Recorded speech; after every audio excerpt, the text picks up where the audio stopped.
जियान ए ने प्रत्येक प्रश्न को 3 बार जांचा था, इसलिए उसे स्वाभाविक रूप से उत्तर स्पष्ट रूप से याद थे और तुरंत उन दोनों को बता दिया। उनमें से गाओ यान के पास एक प्रश्न के लिए जियान ए के समान उत्तर था, लेकिन शेष 2 अलग थे। लिन यी सबसे खराब था। न केवल उसके पास किसी भी प्रश्न के लिए गाओ यान के समान उत्तर नहीं था, बल्कि उसके पास जियान ए के समान उत्तर भी नहीं था। हे भगवान, क्या मैंने सभी 3 प्रश्न गलत किए हैं?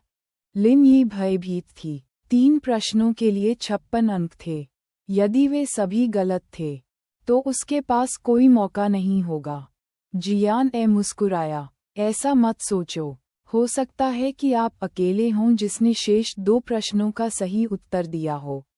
लिन यी का दिल पहले ही ठंडा हो चुका था, इसलिए जियान ए के शब्दों से उसे बिल्कुल भी आराम नहीं मिला।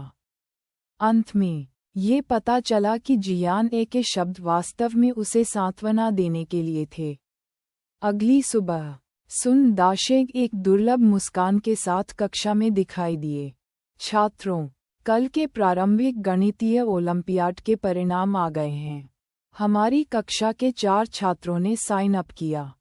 उनमें से 200 से अधिक छात्रों में से उत्कृष्ट रहे और शहर के गणितीय ओलंपियाड में स्कूल का प्रतिनिधित्व करेंगे।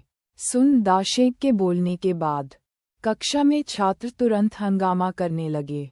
4 छात्रों ने साइन अप किया और 2 को चुना गया। संभावना 50% तक थी।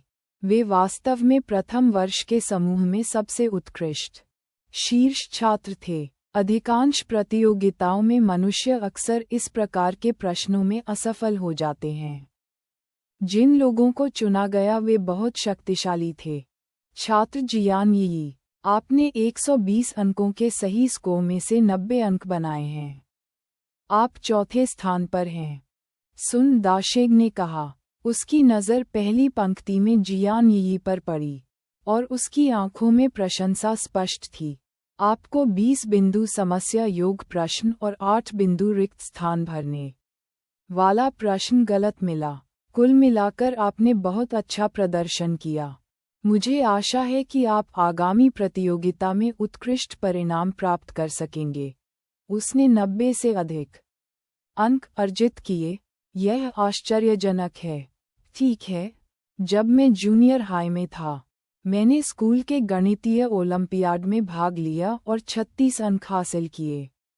हम दोनों क्लास 1 में हैं। क्या अंतर बहुत बड़ा नहीं है? जियान यी ने यहाँ स्थानांतरण किया और मासिक परीक्षा में दूसरा स्थान प्राप्त किया। उसने गणित में भी पूरे अंक प्राप्त किए। वह हमसे बहुत बेहतर है। शिक्षक का प्रोत्साहन और छात्रों की प्रशंसा जियान यी के कानों में प्रवेश कर गई।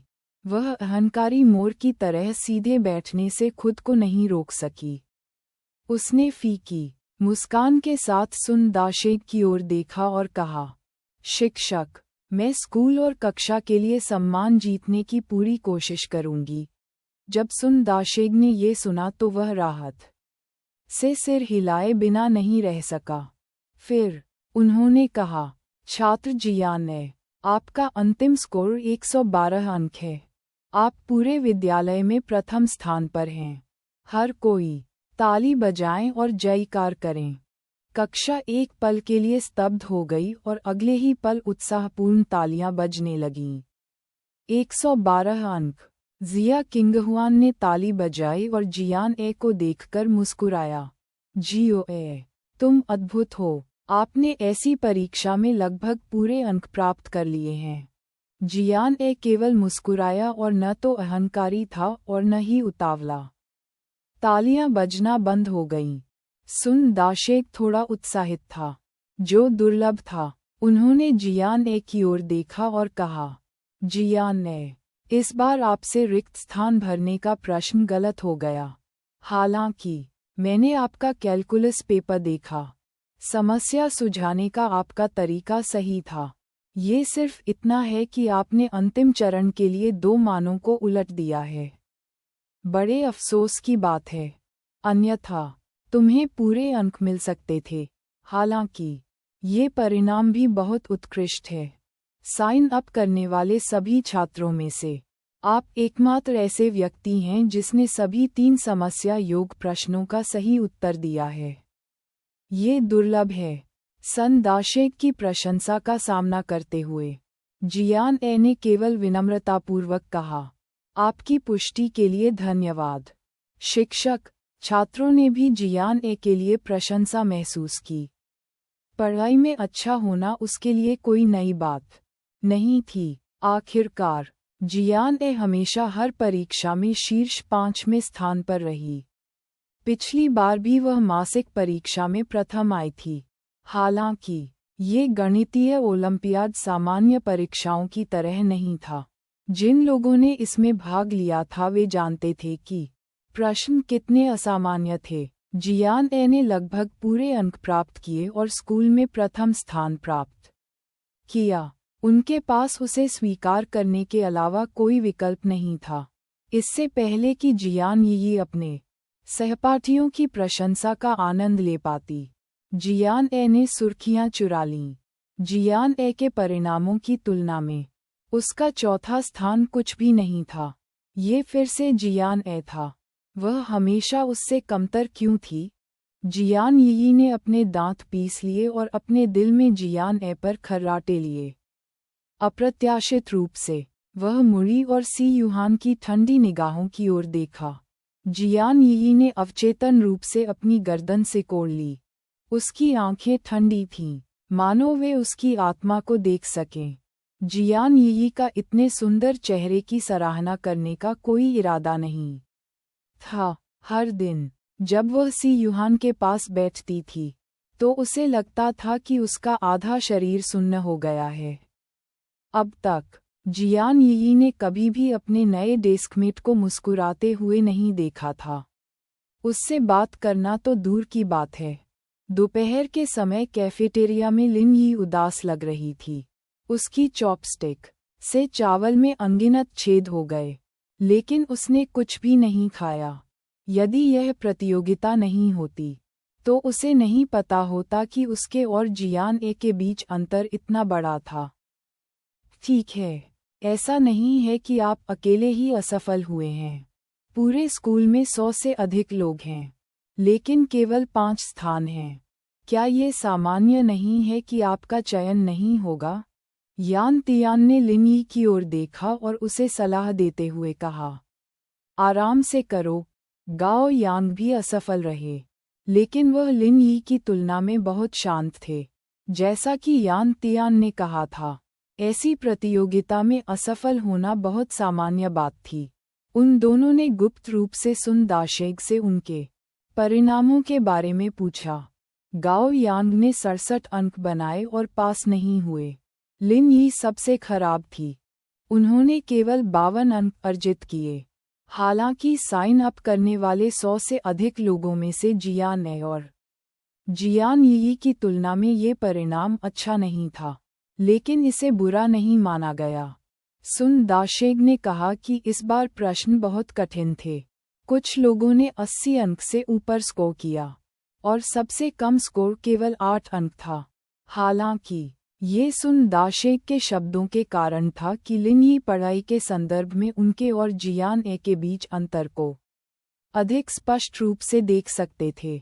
हालांकि वह मासिक परीक्षा के लिए समूह में शीर्ष 10 में भी था, लेकिन वास्तविक कौशल की बात आने पर वह जियान ए की एड़ी को छू भी नहीं सका। लिन यी इस झटके से उबर नहीं पाई और जियान यी भी उतनी ही असंबद्ध थीं। यी जियान ए ने इस बार तुम्हें फिर से हरा दिया। तुम्हें शहर प्रतियोगिता के दौरान कड़ी मेहनत करनी होगी, अन्यथा वह सारी सुर्खियां चुरा लेगी। ली युनमेई ने चीजों को उड़ाने में कोई आपत्ति नहीं की और आग की लपटों को किनारे कर दिया। शी जी और ली लिनलिन ने सहमति में सिर हिलाया।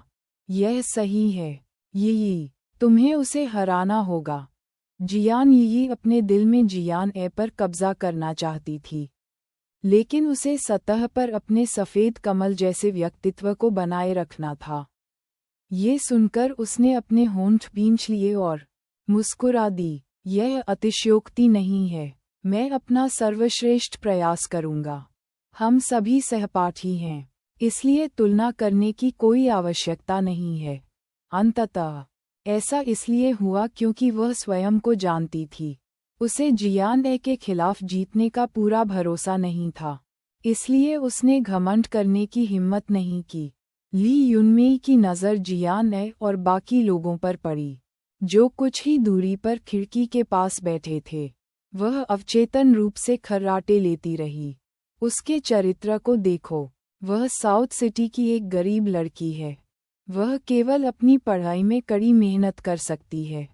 TSK जियान ए की पृष्ठभूमि के उल्लेख पर, वे कुछ समय पहले स्कूल में क्या हुआ था, उसके बारे में सोचने से खुद को नहीं रोक सके। शीजी ने तुरंत ली युनमेई से फुसफुसाया, चुप रहो, क्या तुम भूल गए हो कि कुछ देर पहले क्या हुआ था? ली लिनलिन ने भी प्रतिक्रिया व्यक्त की। जियान ए का अमीर दूसरी पीढ़ी का उत्तराधिकारी प्रेमी। हालांकि इस मामले की लोकप्रियता खत्म हो चुकी थी। ये हाल ही में हुआ था। जब भी जियान ए का जिक्र होता था तो लोग हमेशा यही सोचते थे। उस दोपहर जियान यी और ली युनमेई कैफेटेरिया में नहीं थे, इसलिए उन्होंने जी हाओयू को नहीं देखा। हालांकि स्कूल की लड़कियों ने उस आदमी की प्रशंसा की, जो स्कूल कैफेटेरिया में दुनिया में सर्वश्रेष्ठ के रूप में दिखाई दिए। चूंकि उन्होंने इसे अपनी आंखों से नहीं देखा था, ली युनमेई और जियान यी उदासीन थे। ये सिर्फ त्वचा थी। वह कितना सुंदर हो सकता है? हालांकि ऐसा लग रहा था कि लियूना का परिवार दिवालिया हो गया था। ये सच था। उस दिन के बाद लियूना एरजोंग से गायब हो गया। कहा गया कि उन्होंने स्कूलों का तबादला कर दिया है, लेकिन किसी को पुख्ता खबर नहीं थी। हो सकता है कि उसने पहले ही उसे छोड़ दिया हो। अन्यथा बहुत दिन हो गए हैं। क्या तुमने उस आदमी को फिर से प्रकट होते देखा है? ली युनमेई तिरस्कारपूर्ण लग रही थी, लेकिन फिर भी उसने अपनी आवाज़ धीमी कर ली। शीजी और ली लिनलिन ने एक दूसरे की ओर देखा और अब गपशप करने की हिम्मत नहीं की। अगर जियान ए ने ये सुना तो उन्हें कष्ट होगा। शनिवार को जियान ए हमेशा की तरह जल्दी उठ गया। हालांकि जब वह कमरे से बाहर निकली तो उसे एहसास हुआ कि उसकी माँ पहले ही बाहर जा चुकी थी और उसका भाई घर पर अकेला था। माँ कहाँ गई? जियान ए ने जियान यू से पूछा। जियान यू खड़ा हुआ और जियान ए के लिए नाश्ता गर्म करने के लिए रसोई में चला गया। उन्होंने उत्तर दिया। वह नए घर में गई थी। अंकल वू ने कहा कि विध्वंस की खबर जल्द ही आएगी। नए घर के लिए अभी तक कुछ नहीं किया गया है। वह चिंतित होगी। नवीनीकरण के बारे में जल्दबाजी करने से कोई फायदा नहीं है। भले ही यह पूरी तरह से नवीनीकृत हो गया हो, हम तुरंत इसमें नहीं जा सकते, जियान ए ने कहा। जियान यू मुस्कुराने के अलावा कुछ नहीं कर सका। ऐसा नहीं है कि आप माँ को नहीं जानते। वह बेकार नहीं रह सकती। वह 1 महीने से अस्पताल में पड़ी है।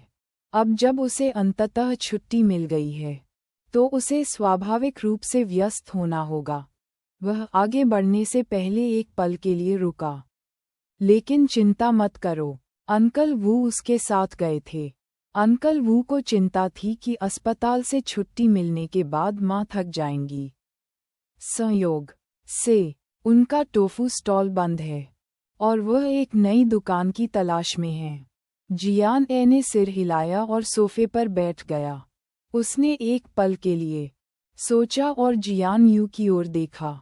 भाई, यह अच्छा है कि तुम आज मेरे साथ बाहर जा रहे हो।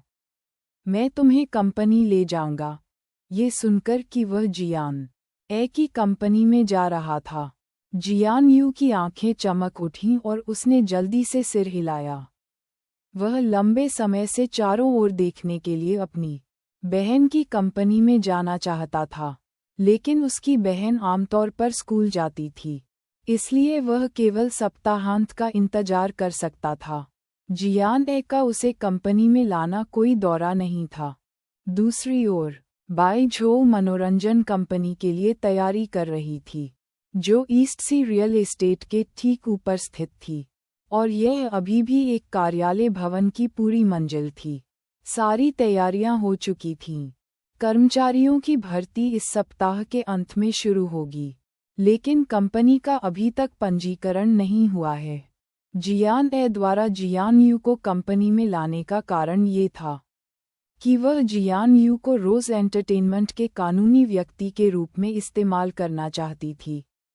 जियान यू कुछ समय से अपनी मां के साथ अस्पताल में बिस्तर पर थे, इसलिए यह मामला अब तक खींच गया था। अभी पिछले दिन बाई झो ने जियान ए से पंजीकरण के बारे में आग्रह किया था, इसलिए जियान ए जल्द से जल्द पंजीकरण करने के लिए अपने भाई को साथ ले आए। नाश्ते के बाद जियान ए ने अपने कपड़े बदले और तिपहिया वाहन लेने के लिए जियान यू के साथ साउथ सिटी के जंक्शन तक चल दी। रास्ते में जियान ए को अपने नितंबों के नीचे तिपहिया वाहन की टक्कर महसूस हुई। अचानक उसके मन में एक विचार आया, भाई, तुम जाकर गाड़ी चलाना क्यों नहीं सीख लेते? जैसे ही उसने ये सोचा, जियान ए चिल्ला उठी। जियान यू स्तब्ध था। हो, गाड़ी चलाना सीखो? जियान ए ने धीरे से सिर हिलाया। यदि आप इसे अभी नहीं सीखते हैं, तो आपको इसे भविष्य में सीखना होगा। वैसे भी इसे जल्दी सीखना बेहतर है। भविष्य में गाड़ी चलाने में सक्षम होना एक आवश्यक जीवन कौशल था। वह अभी बहुत छोटी थी, नहीं तो वह ये सीख लेती। जियान यू स्तब्ध था। उन्होंने इस बारे में कभी नहीं सोचा था। उसके घर पर एक मोटरसाइकिल थी, और अतीत में जब वह बार में काम करता था, तो वह वहाँ मोटरसाइकिल चलाता था। यात्रा करना भी सुविधाजनक था। ये लगभग जून है। यदि आप जल्दी सीखते हैं, तो आपको 1 महीने में अपना ड्राइवर का लाइसेंस मिल जाएगा। अन्यथा ये जल्द ही गर्मियों की सबसे गर्म अवधि होगी। जियान ए ने मौसम का विश्लेषण ऐसे किया मानो वह बहुत अनुभवी हो। जियान यू ने सिर हिलाया। वैसे भी अब उसके पास करने को कुछ नहीं था, और वह फिलहाल कोई उपयुक्त नौकरी नहीं मिल सकी, चूंकि उसकी बहन ने उसे गाड़ी चलाना सीखने का सुझाव दिया था। इसलिए यह विचार करने लायक बात थी। भविष्य में उसके घर पर एक कार हो सकती है।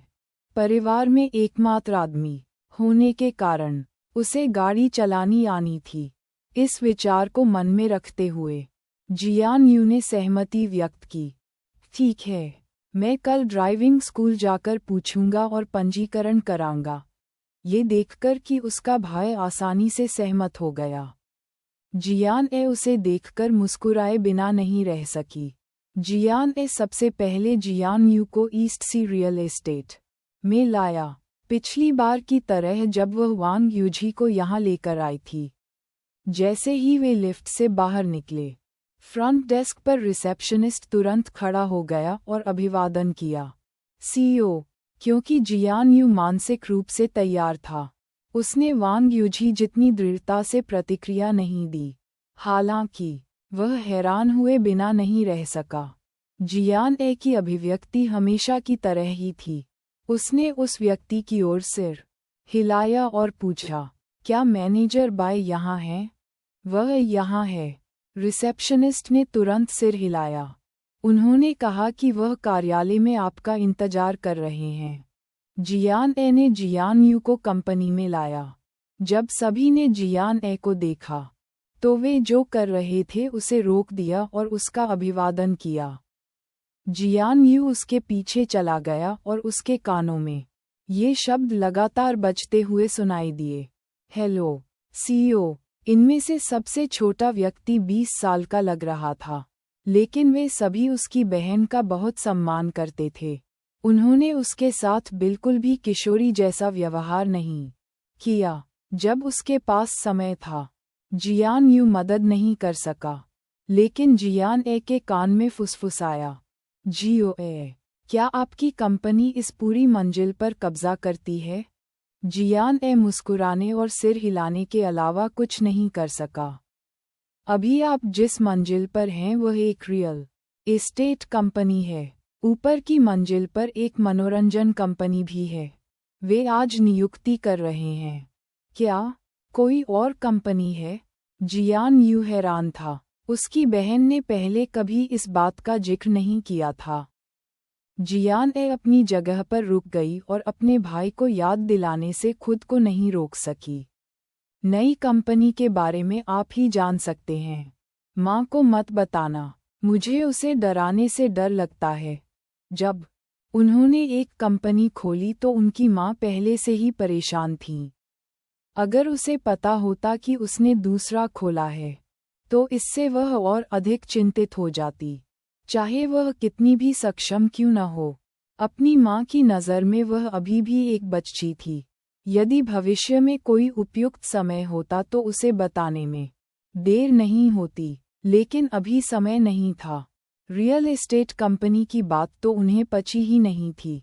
जियान यू केवल आज्ञाकारी ढंग से सिर हिला सकता था। वह अब अपनी बहन के साथ एक बच्चे जैसा व्यवहार नहीं कर सकता था, इससे पहले कि वह अपने सदमे से उबर पाता। जियान ए ने जियान यू से कहा, मैं मनोरंजन कंपनी के लिए कानूनी व्यक्ति के रूप में आपके नाम का उपयोग करने की योजना बना रहा हूँ। अब से आप रोज एंटरटेनमेंट के महाप्रबंधक होंगे। जियान यू उद्धरण चिन्ह विस्मयादिबोधक चिन्ह। मुझे? जियान यू ने अपना सिर खड़खड़ ढोल की तरह हिलाया। नहीं नहीं जियो ए, गड़बड़ मत करो। क्या आप अपने भाई के मानकों को नहीं जानते? आप चाहते हैं कि मैं महाप्रबंधक बनूं? आपकी कंपनी शायद जल्द ही दिवालिया हो जाएगी। अपने भाई के प्रतिरोध को देखकर जियान ए मुस्कुराने और उसे सांत्वना देने के अलावा कुछ नहीं कर सकी। घबराओ मत, यह उतना अविश्वसनीय नहीं है जितना आप सोचते हैं। जैसे ही वे दोनों बाई झोल के कार्यालय की ओर चले, जियान ए ने समझाया, कंपनी ने विशेष रूप से आपके लिए एक सहायक टीम की स्थापना की है जो आपको संबंधित ज्ञान से परिचित कराने और सीखने में मदद करेगी। यदि आपके कोई प्रश्न हैं जो आपको समझ में नहीं आते हैं तो उनसे पूछें, अन्यथा आप अभी भी मुझसे ऊपर हैं। जियान ए के शब्दों के बावजूद जियान यू अभी भी आश्वस्त नहीं था। वह अभी 19 वर्ष का नहीं हुआ था। हालांकि वह वयस्क था, फिर भी उसने इतने बड़े दृश्य का अनुभव कभी नहीं किया था। वह चाहती थी कि वह कंपनी का महाप्रबंधक बने। जियो ए, ऐसा नहीं है कि मैं सहमत नहीं हूँ, लेकिन मैं वास्तव में इस पहचान को अपना नहीं सकता। आपने मुझे इतने ऊंचे स्थान पर पहुंचा दिया है। मुझे नहीं पता कि मुझे क्या करना है। जियान यू ने वही कहा जो वह सोच रहा था। जियान ए अपनी जगह पर रुकने और पीछे मुड़कर अपने भाई की ओर देखने से खुद को रोक नहीं सकी। जियान यू घबराने के अलावा कुछ नहीं कर सका। उसके पास अपनी बहन का साहस नहीं था और उसे डर था कि वह दबाव को संभाल नहीं पाएगा और अपनी बहन की स्थिति को बर्बाद कर देगा। यह महसूस करते हुए कि उसका भाई नुकसान में है, जियान ए ने एक पल के लिए सोचा और धीरे से सिर हिलाया।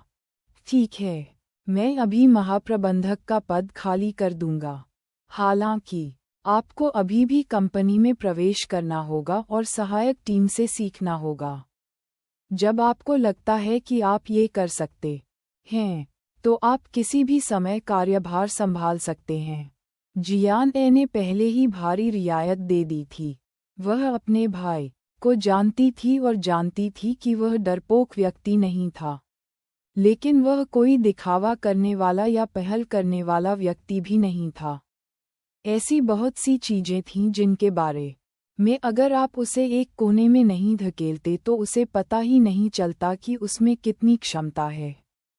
जियान ए की बातें सुनकर जियान यू को पता चल गया कि वह अब और पीछे नहीं हट सकता। जब तक वह यहाँ आते ही कंपनी का महाप्रबंधक नहीं बन गया, तब तक उसे चिंता की कोई बात नहीं थी। सीखने से डरने की कोई बात नहीं थी। जियान यू ने सिर हिलाया और सहमति व्यक्त की। जब वे महाप्रबंधक के कार्यालय पहुंचे तो जियान ए ने दरवाजा खटखटाया।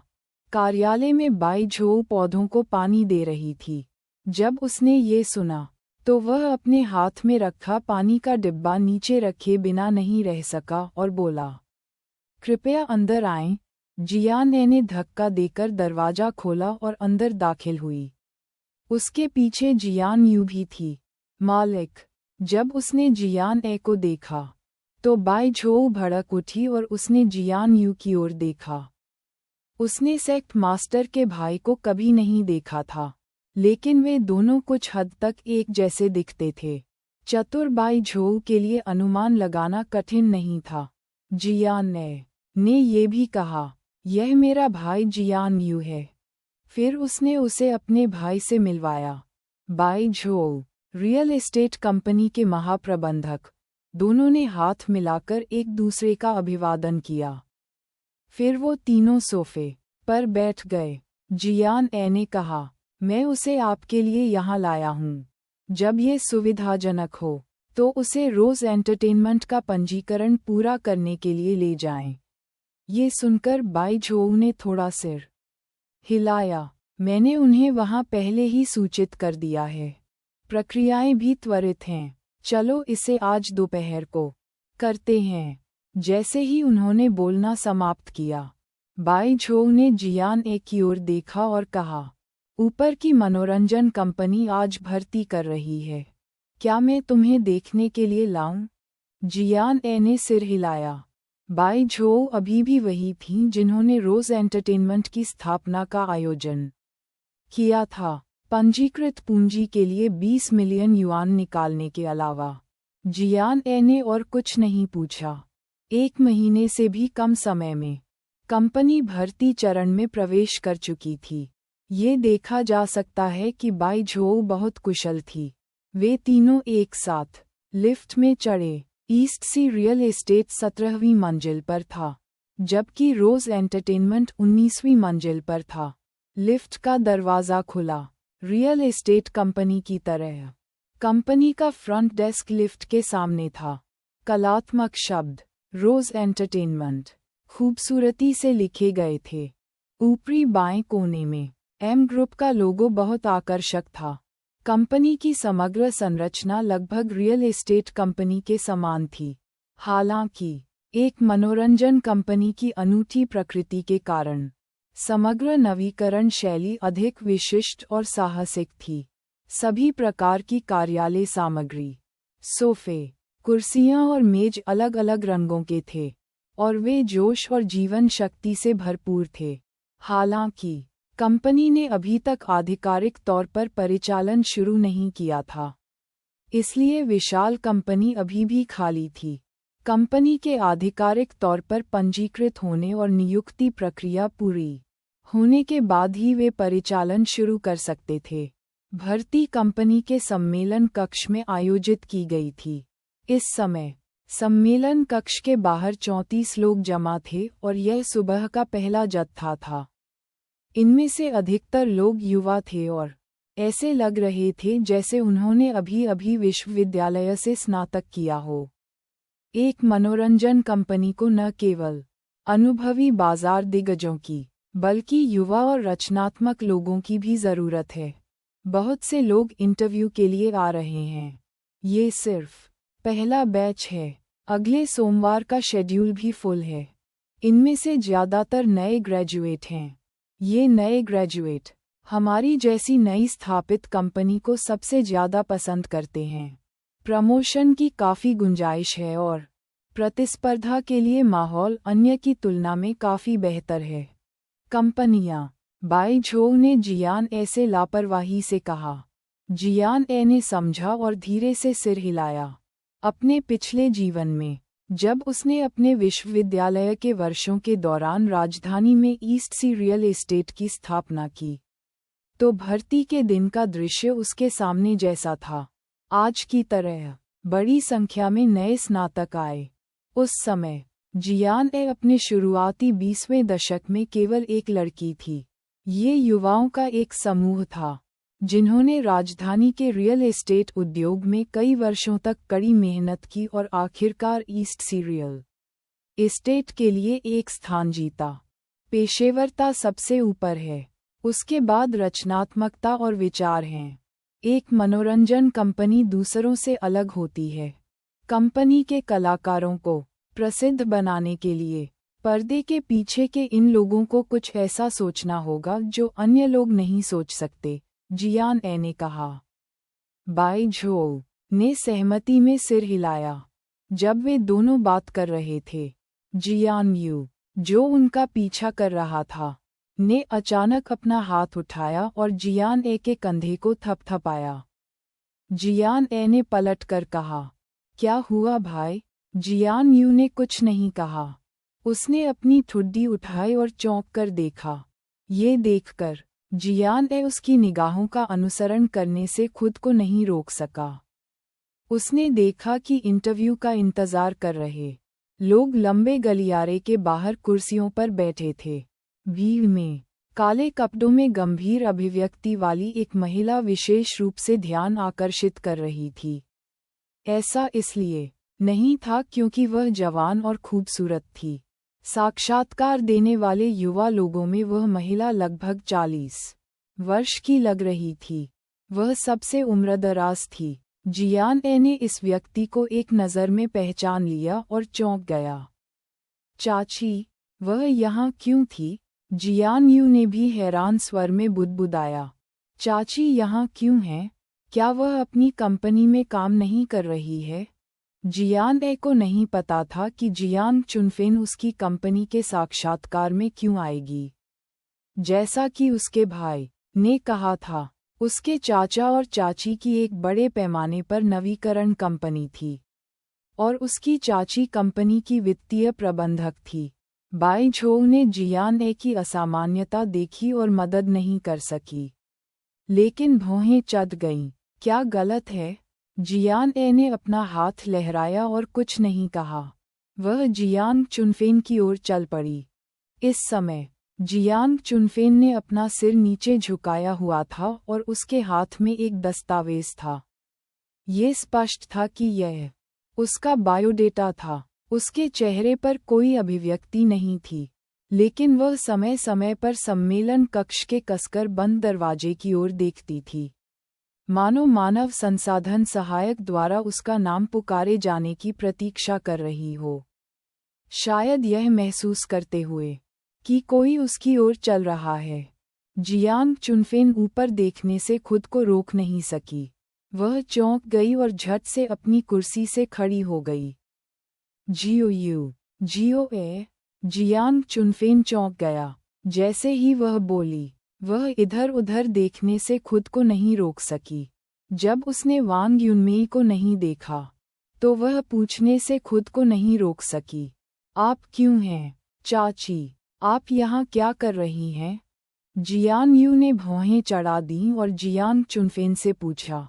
जियांग चुनफेन शर्मिंदा दिखीं, लेकिन फिर भी उन्होंने सच्चाई से कहा, मैं यहाँ एक साक्षात्कार के लिए आई हूँ। जब उसने वांग युनजोंग को तलाक दिया, तो केवल बूढ़ी औरत ही मौजूद थी। घर आने पर बूढ़ी औरत स्वाभाविक रूप से ओल्ड मास्टर वांग को बताती थी। जहाँ तक दूसरों की बात है, जियांग चुनफेन को नहीं पता था कि बुढ़िया उन्हें बताएगी या नहीं। यह वांग युनमेई और वांग युझी के परिवार के लिए विशेष रूप से सच था।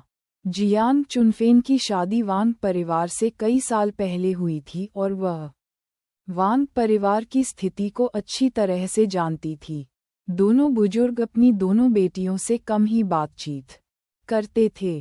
तब ये संभावना थी कि दूसरों को वांग युनजोंग के साथ उसके तलाक के बारे में पता नहीं था।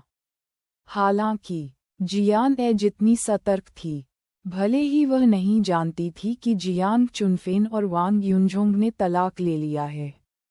उसे लगा कि कुछ गड़बड़ है, अन्यथा उसकी चाची उसकी कंपनी में वरिष्ठ प्रबंधक होने के बजाय एक मनोरंजन कंपनी में साक्षात्कार के लिए क्यों आती?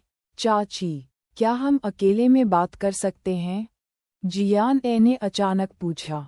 वह संभवतः इतने सारे लोगों के सामने अपनी चाची से बातचीत नहीं कर सकती थी, और उसे पता लगाना था कि क्या हुआ था। जियांग चुनफेन ने अपने पिछले जीवन में उनके परिवार पर उपकार किया था। जब उनकी मां लीवर कैंसर के कारण अस्पताल में भर्ती थीं, तो वह अकेली थीं जिन्होंने गुप्त रूप से 50,000 युआन भेजे थे। यह निस्संदेह उनके लिए समय पर की गई मदद थी। जियान ए को हमेशा उसकी दयालुता याद थी। इसलिए कोई फर्क नहीं पड़ता कि जियांग चुनफेन एक साक्षात्कार के लिए अपनी कंपनी में क्यों आए। जियान ए बेकार नहीं बैठेगी। जियांग चुनफेन थोड़ा शर्मिंदा हुए बिना नहीं रह सका। उसने दूर से कार्यालय के दरवाजे की ओर देखा। उसे डर था कि अगर उसे बुलाया गया तो वह चूक जाएगी। जियांग चुनफेन को एक आरामदायक मुस्कान देने के अलावा कुछ नहीं कर सका। चाची, चिंता मत करो, ये कंपनी मेरी है, मेरे पीछे लाउंज में चलो। क्या? जियान ए की आवाज़ न तो तेज थी और न ही धीमी। उनके आसपास के लोग, जो साक्षात्कार की प्रतीक्षा कर रहे थे, आश्चर्य से देखने लगे। जियांग चुनफेन आश्चर्यचकित दिखे और प्रतिक्रिया देना भूल गए। जियान ए ने आगे कुछ नहीं बताया और बस इतना कहा, मेरे पीछे आओ। जैसे ही उसकी बात खत्म हुई, वह मुड़ी और लाउंज की ओर चल दी। जियांग चुनफेन एक पल के लिए स्तब्ध रह गई, इससे पहले कि उसे होश आया, और वह तुरंत उसके पीछे चली गई। लाउंज में सोफा और साज सामान बिल्कुल नया था। जियान ए सीधे सोफे पर चला गया और बैठ गया। जियान यू भी बैठ गया। जियांग चुनफेन अभी भी भ्रमित थी। जियान ए के साथ बैठने के बाद उसने अनिश्चितता के साथ पूछा, जियो ए, क्या तुमने अभी कहा कि यह कंपनी तुम्हारी है? जियान ए ने मुस्कुराया और इनकार किए बिना सिर हिलाया। यह मेरा है, मैं अभी वयस्क नहीं हूँ, इसलिए कानूनी व्यक्ति मेरा भाई है। क्या चल रहा है? जियांग चुनफेन को यह अविश्वसनीय लगा। हालांकि तलाक से पहले वांग युनमेई के परिवार के साथ उनकी बहुत कम बातचीत हुई थी, फिर भी उन्हें स्थिति की थोड़ी समझ थी। एक कंपनी खोलने के लिए कम से कम 10 लाख युआन की पंजीकृत पूंजी की आवश्यकता होगी। जियान ए जैसे बच्चे के पास इतना पैसा कैसे हो सकता है? जियांग चुनफेन को ये बातें समझाना परेशानी भरा होगा, इसलिए जियान ए ने ऐसा नहीं किया, क्योंकि उसने नहीं सोचा था कि यह आवश्यक है। उसने जियांग चुनफेन की ओर देखा और पूछा, चाची, क्या अंकल की कंपनी को कुछ हुआ? आप साक्षात्कार के लिए यहाँ क्यों हैं? जियांग चुनफेन फूट कर मुस्कुराने से पहले एक पल के लिए स्तब्ध रह गए। ऐसा लगता है कि आपकी दादी ने आपको इस बारे में नहीं बताया। जियान ए और जियान यू मदद नहीं कर सके, लेकिन एक दूसरे को देख सके। उसके मन में अचानक एक विचार आया। जियान ए ने तुरंत जियांग चुनफेन की ओर देखा और चिल्लाकर कहा, चाची, आप और चाचा तलाकशुदा? यहाँ तक कि जियान ए भी हैरान था। जियान यू ने अपनी बहन की ओर देखा। जियो ए, बकवास मत करो। जियान ए को लगा कि यह बहुत अचानक था, जैसे ही वह माफ़ी मांगने ही वाली थी। जियांग चुनफेन ने राहत में सिर हिलाया। जियो ए सही है, तुम्हारे चाचा और मैं पहले ही तलाक ले चुके हैं। प्रक्रियाएं पिछले सोमवार को पूरी की गईं। जियान ए अवाक था। जियान यू भी उतना ही हैरान था, उसे इसकी उम्मीद नहीं थी। थोड़ी देर के बाद जियान ए ने खुद को शांत किया और मन में सोचा, कोई आश्चर्य नहीं कि चाची नौकरी की तलाश में बाहर आईं, तो घर पर इतनी बड़ी बात हो गई। आपने कंपनी अंकल पर छोड़ दी? जियान ए ने सावधानी से पूछा, इस डर से कि जियांग चुनफेन परेशान हो जाएगा। हालांकि जियांग चुनफेन बिल्कुल भी दुखी नहीं था। दरअसल वह पहले से कहीं अधिक लापरवाह हो गई थी। जियान ए को एक के बाद एक प्रश्न पूछने की आवश्यकता के बिना जियांग चुनफेन ने ये कहने की पहल की, हाँ, मैंने कंपनी और जिचेन को उसके पास छोड़ दिया। मैं ज़मीन को साथ लाया और एक घर और एक कार मांगी। मेरे पास बचत में 2 मिलियन युआन भी हैं। जैसे ही वह बोली, जियांग चुनफेन ने एक राहत भरी मुस्कान प्रकट की। लेकिन मुझे अभी भी काम करने के लिए बाहर आना पड़ता है। मैं संभवतः खाली नहीं बैठ सकता और कुछ भी नहीं खा सकता। जियान ए ने थोड़ा सिर हिलाया। हालांकि वह महसूस नहीं कर पा रही थी कि जियांग चुनफेन अब क्या महसूस कर रही थी, लेकिन उसे बेवजह भारीपन महसूस हो रहा था। वे निःशब्द थे। जियान ए और जियान यू को नहीं पता था कि क्या कहना है। जियान ए के दिल में वह कभी नहीं समझ पाई थी कि उसकी चाची जैसी दयालु, व्यावहारिक, जानकार और समझदार महिला उसके चाचा से शादी क्यों करेगी। अब जब उनका तलाक हो गया तो जियान ए को बिल्कुल भी अफसोस नहीं हुआ। आखिरकार उसने अपने चाचा के व्यभिचार को एक से अधिक बार देखा था। उस समय उसे उम्मीद थी कि उसकी चाची अधिक निर्णायक होगी और उसे तलाक दे देगी। जियान ए के दिल में जियांग चुनफेन बेहतर के हकदार थे। चाची, मुझे अपना बायोडेटा देखने दो। अपने चाचा का जिक्र नहीं करना चाहती। जियान ए ने विषय बदल दिया। जियांग चुनफेन एक विश्वविद्यालय का छात्र था जिसने एक अच्छे विश्वविद्यालय से स्नातक की उपाधि प्राप्त की थी। उनके युग में विश्वविद्यालय के छात्र बहुत मूल्यवान होते थे। इसके अलावा उसने लोकप्रिय पेशेवर लेखांकन सीखा था। इसलिए भले ही उसने वांग युनझोंग को तलाक दे दिया हो, जियांग चुनफेन वांग ज़मीन का समर्थन करने के लिए एक उपयुक्त नौकरी खोजने के लिए अपनी शिक्षा और व्यावसायिकता पर भरोसा कर सकती थी, विशेषकर चूंकि वह 1 मिलियन युआन से अधिक बाजार मूल्य वाली कंपनी में वित्तीय प्रबंधक रही थी। इसलिए उसका बायोडेटा उसके साथियों की तुलना में अधिक शानदार लग रहा था। कम से कम यह एक अनुभवी और अपरिहार्य लेखांकन पद था। जियांग चुनफेन अभी भी जियान ए की कंपनी के बारे में बहुत उत्सुक थी, लेकिन उसने आगे पूछने की इच्छा का विरोध किया। वह चुपचाप अपना बायोडेटा पलटते हुए देखती रही।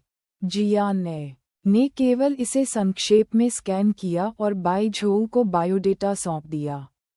बाई झोउ ने इसे प्राप्त किया और मोटे तौर पर इसे स्कैन किया। उसे पहले से ही एक विचार था। कैसा है? जियान ए ने बाई झोउ पर अपनी भौहें उठाईं। ये स्पष्ट था कि उसके कुछ स्वार्थी उद्देश्य थे। बाई झोउ मुस्कुराई और सिर हिलाया। वह वित्तीय प्रबंधक हो सकती है। जियान ए ने फिर जियांग चुनफेन की ओर देखा और कहा, चाची, मैं आपको कंपनी के वित्तीय प्रबंधक का पद दे सकता हूँ। आपके पास काम करने का समृद्ध अनुभव है और मेरा मानना है कि आप इस भूमिका को निभाने में पूरी तरह से सक्षम हैं। प्रबंधक? जियांग चुनफेन स्तब्ध रह गया। वह अकाउंटेंट पद के लिए आवेदन करने के लिए यहाँ आई थी। जियान ए ने कुछ नहीं कहा और खड़ा हो गया। यदि कोई समस्या नहीं है, चाची, एक फ़ोन नंबर छोड़ें। कंपनी ने अभी तक आधिकारिक तौर पर परिचालन शुरू नहीं किया है।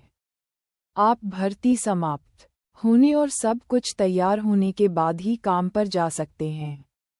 कंपनी के मानव संसाधन सहयोगी तब आपसे संपर्क करेंगे। जियांग चुनफेन ने जियान ए को देखा, फिर जियान यू और बाई झोउ को। वह नहीं जानती थी कि क्या कहे। उसने पहले ही वांग युनझोंग को तलाक दे दिया था, इसलिए वह अब वांग परिवार की सदस्य नहीं थी।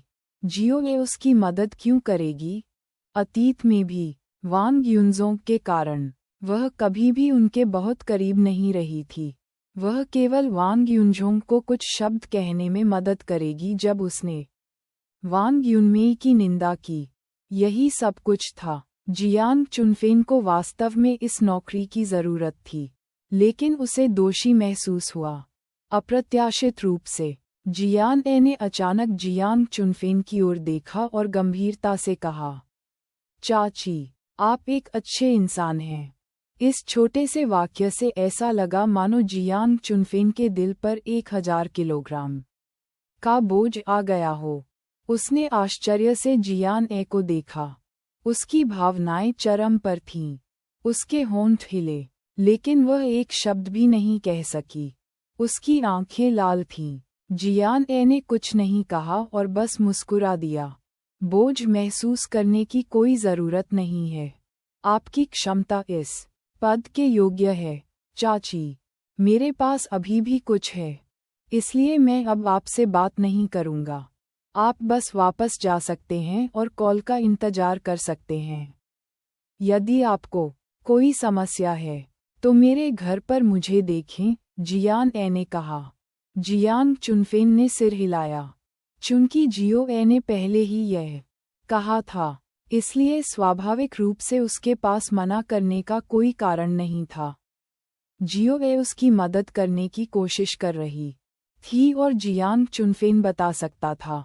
सूरज तेज था और हवा ने उसके चेहरे पर थोड़ी गर्माहट ला दी, जिससे वह असाधारण रूप से तरोताजा महसूस कर रही थी। जियांग चुनफेन सड़क के किनारे खड़ी हो गई और अपने पीछे कार्यालय की इमारत को देखने के लिए मुड़ी। वह मदद नहीं कर सकी लेकिन राहत की सांस ली। वह अच्छी तरह जानती थी कि इस नौकरी के लिए प्रतिस्पर्धा कितनी कड़ी थी। इसलिए प्रबंधक का पद पाने का उसका कोई इरादा नहीं था। वह बस एक अकाउंटेंट पद से शुरुआत करना चाहती थी और प्रकृति को अपना काम करने देना चाहती थी। अप्रत्याशित रूप से ऐसी बात हो गई। कंपनी जियो ए की थी। यदि उसने स्वयं इसका अनुभव नहीं किया होता तो जियांग चुनफेन इस पर कभी विश्वास नहीं करती। सौभाग्य से सब कुछ सुचारू रूप से चला गया। जब उनका तलाक हुआ तो वह बहुत पहले ही अतीत को त्याग चुकी थी। अब अपने और अपनी बेटी के लिए जीने का समय आ गया था। इस तथ्य का जश्न मनाने के लिए कि उसे एक नई नौकरी मिल गई थी, जियांग चुनफेन सबसे पहले कुछ सामग्री खरीदने के लिए सुपरमार्केट गई। आज सप्ताहांत था और ज़मीन भी घर पर था। वह अपनी बेटी के साथ जश्न मनाने के लिए व्यंजनों की एक मेज बना सकती थी। वानबाओ जिले के फीनिक्स विला में जियांग चुनफेन घर जा रही थी जब उसने देखा, कुछ ही दूरी पर सड़क पर एक परिचित व्यक्ति चल रहा है। उस व्यक्ति ने अपना सिर नीचे कर लिया और उसकी पीठ थोड़ी उदास दिख रही थी। जब जियांग चुनफेन ने ये देखा तो उसका दिल कड़ा हो गया और उसने जल्दी से हॉर्न बजाया। सामने वाला व्यक्ति मुड़ा और उसकी आंखों में अतीत का गौरव न होकर अकेलापन भर आया। यह कोई और नहीं बल्कि जियांग चुनफेन और वांग युनजोंग का बेटा वांग ज़िचेन था। वांग ज़िचेन ने एक नज़र में जियांग चुनफेन की कार को पहचान लिया और चेहरे पर मुस्कान के साथ तुरंत उसकी ओर हाथ हिलाया। कार वांग ज़िचेन के पास रुकी। वह जल्दी से अंदर गया और जियांग चुनफेन को पुकारा, माँ। जियांग चुनफेन की आंखें डबडबा गईं। उसने अपने आंसू रोके और अपने बेटे की ओर देखा। तुम यहाँ क्यों हो? तुमने मुझे फ़ोन क्यों नहीं किया? मैं तुम्हें उठा सकता था। वांग ज़िचेन ने अनुचित भाव से अपना सिर नीचे कर लिया। वह चिल्लाया और दांत पीसने लगा।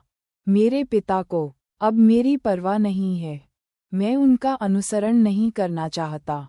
मैं आपका अनुसरण करना चाहता हूँ।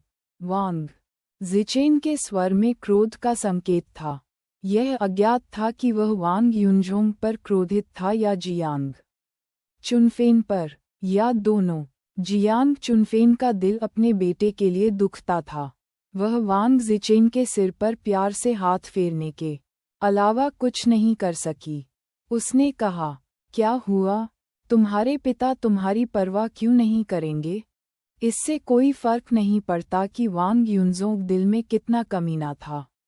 जियांग चुनफेन को पता था कि वह अपने बेटे से बहुत प्यार करता था। इसलिए तलाक के बाद वांग ज़िचेन को वांग परिवार के लिए छोड़ने से उन्हें बहुत राहत मिली। हालांकि उसे उम्मीद नहीं थी कि सिर्फ एक हफ्ते में उसका बेटा उसे ढूंढने आएगा। वांग ज़िचेन की आंखें लाल थीं, मानो उसके साथ अन्याय हुआ हो। वह अपना सिर झुकाए बिना नहीं रह सका और कहा, मेरे पिता हर दिन घर पर नहीं होते हैं और वह मेरे लिए खाना नहीं बनाते हैं। मैं बाहर खाना खाता हूँ और रात में घर पर अकेला रहता हूँ। जैसे ही वह बोल रहा था, वांग ज़िचेन ने जियांग चुनफेन की ओर देखा और कहा, माँ, मैं वापस नहीं जाना चाहता। मुझे यहीं रहने दो। पिताजी को वैसे भी मेरी परवाह नहीं है।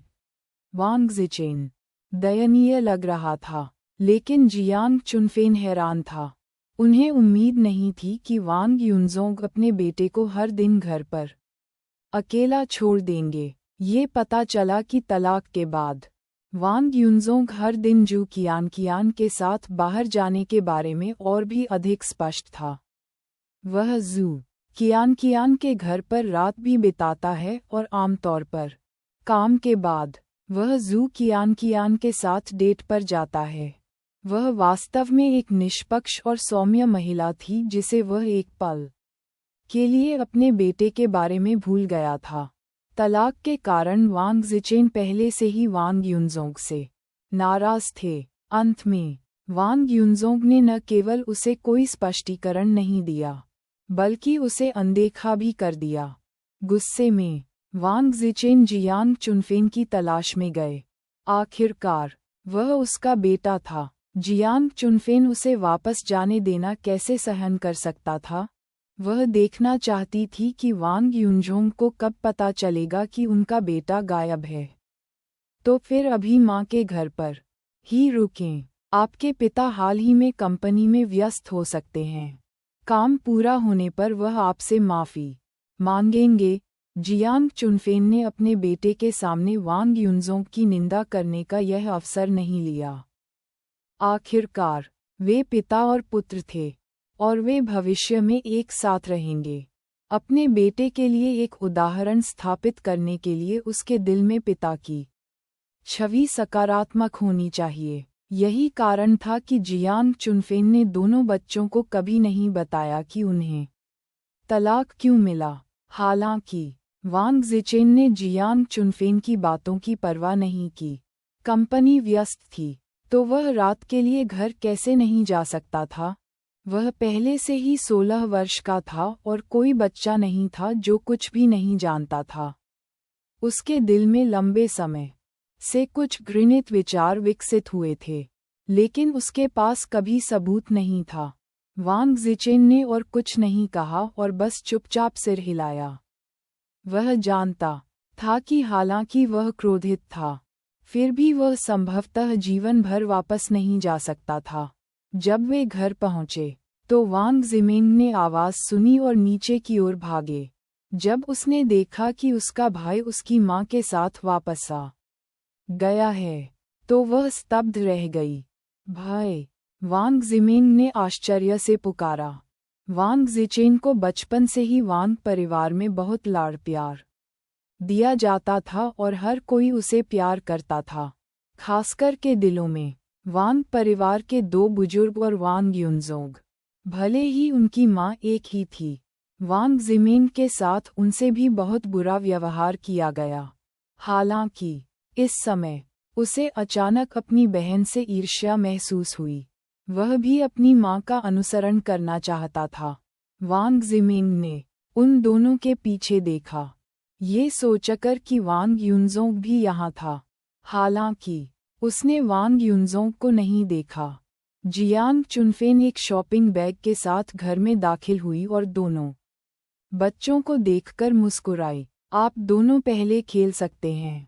मैंने सुअर की पसलियां और झींगा मछली खरीदी है। मैं उन्हें अभी आपके लिए बनाऊंगा। चलो बाद में अच्छा भोजन करेंगे। उद्धरण चिन्ह।